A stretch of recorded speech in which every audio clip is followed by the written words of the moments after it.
குழம்பு ഉണ്ടാக்க போகிறேன். அதுக்கு வேண்டிய இன்க்ரீடியன்ஸ் சேம்பு, നീളം ചേമ്പാക്കും. இந்த சேம்பு நம்ம ஆற்றுலேயே ഉണ്ടാகிறதுனால இது உண்டை சேம்பும் எடுக்கலாம். அதை நான் தொலியை செத்தி இந்த மாதிரி கஷ்டமாக வச்சுட்டுருக்கேன். அதை அந்த வேவிக்க போகணும் குக்கரில்.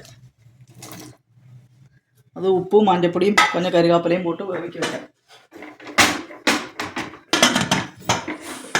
அதுக்கு அரைக்க வேண்டிய சாதனம் தேங்காய், பச்சை மிளகாய், பெப்பர், ஜீரகம், கருவேப்பிலை எல்லாமா നന്നാ അരയ്ക്കണം. അരച്ച് പിന്നെ അത് വെന്ത പിന്നെ അതിൽ വിട്ടിട്ട് മോരും ഇടണം. അതെല്ലാം കാണിച്ചു തരാം ഞാൻ. അത് പൊരിച്ച് കൊട്ടത്തേക്ക് കടുക്, ഉലുവ, വെന്തയം, മുളകാ വെത്തൽ, നെയ്യിൽ പൊരിച്ച് കൊട്ടണം. പിന്നെ ആനപ്പിന്നെ കാണിച്ചു തരാം. ഇത് വേവിക്ക് വെച്ചിരിക്കുക. അതൊന്ന് വേകട്ടോ. നൈസാ അരച്ചാച്ച് ചേമ്പ് വെന്തിണ്ടിരിക്കും. അത് കഴിഞ്ഞ് ഇത് അരച്ച് വിട്ടിട്ട് മോരയും താക്കാം. எங்கிட்ட நீட்ட சேம்பு இருந்ததுனால நான் நீட்ட சேம்பு போட்டேன். உண்டை சேம்பு போட்டதுனால நல்லா இருக்கும். சேம்பு நல்லா குழஞ்சி வந்துருக்கு. நீ அதில் நம்ம தேங்காய் விடலாம். இந்த அரைச்சேனே தேங்காய், பச்சை மிளகாய், பெப்பர், ஜீரகம் எல்லாமா அதை விட்டுட்டு நல்லா திளச்ச பின்னே மோரை விட்டு பதப்பிக்கணும்.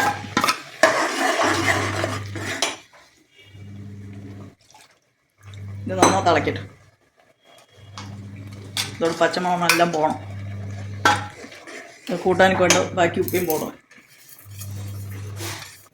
തിളക്കട്ടും കാണിച്ചു. തേങ്ങ അരച്ചത് നന്നായി അരച്ച് മോര് വിടാം.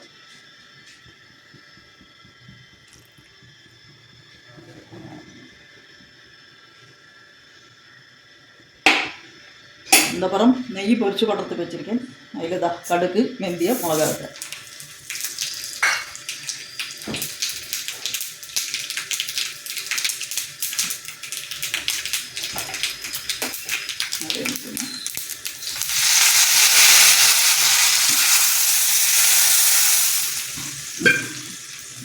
ചേമ്പ് മോർക്കുഴമ്പ് റെഡി. ഇത് കൂടെ ഇടിച്ചൊക്കെ കൊടുത്തു പോലും എല്ലാം തൊട്ടിൻ്റെ ചാർത്താൻ നന്നായിരിക്കും. എല്ലാവരും ട്രൈ ചെയ്യും.